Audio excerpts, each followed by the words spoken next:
Guys, so natalisan na yung lababo. Overtime kami.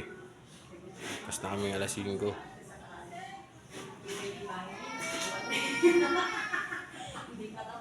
Di mo na baklasin yan, pre, no? No? Kung gusto na mag-cabinet, no?